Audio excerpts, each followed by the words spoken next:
Welcome to the Fear and Greed Business News Afternoon Report for Thursday, the 8th of August 2024. I'm Sean Aylmer.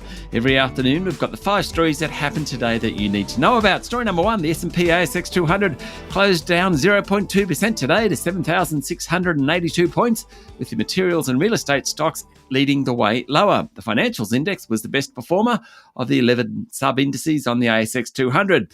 The big 4 banks had a good day while the miners didn't. BHP, Fortescue and Rio Tinto all fell sharply. Property leader Goodman Group and energy leader Woodside were also sold off. WiseTech Global finished up more than 2% and was the best performer of the large caps.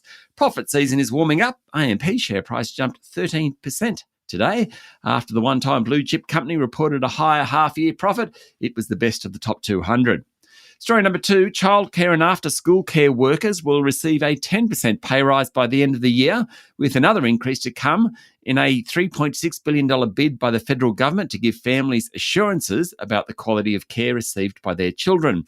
But the more than 200,000 workers in the sector will receive the combined 15% pay rise, worth about $100 a week, only if the centres they work for promise to limit fee increases to 4.4% over the next 12 months, according to a report of the announcement in Nine Media.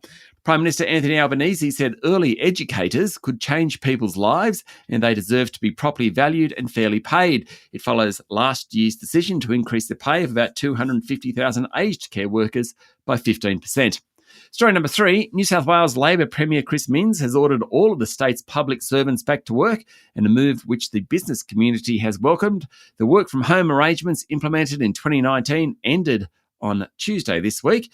More than 400,000 workers are now expected to use offices across the whole working week, which will impact small businesses in the CBD, like coffee shops, office vacancy rates, transport systems, and plenty of outlets in the suburbs as well. The head of the Premier's department, Simon Draper, said it wasn't a mandate, but rather it was advice. The Premier, Mr. Minns, said it was about developing a better culture and mentorship. Story number 4, toll road group Transurban more than quadrupled its net profit last financial year, but roadworks across the country and people working from home remain a drag on earnings. The country's 15th largest listed company reported lower than expected income from roads in Sydney and Melbourne, notwithstanding the big jump in profit, and that sent its share price down more than 1%. It's a timely reminder as we get into reporting season proper that share price moves after results announcements reflect expectations about results, rather than how much more or less they made compared to the previous period.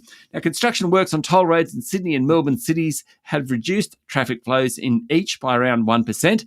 Transurban controls nearly all of Sydney's toll roads, including key motorway arteries, the M4, M5 and M2.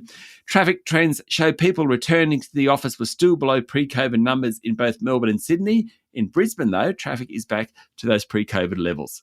And story number 5, property developer Mirvac made an $805 million full-year loss on the back of falls in the value of its office portfolio and warned that the sector is facing tough market conditions.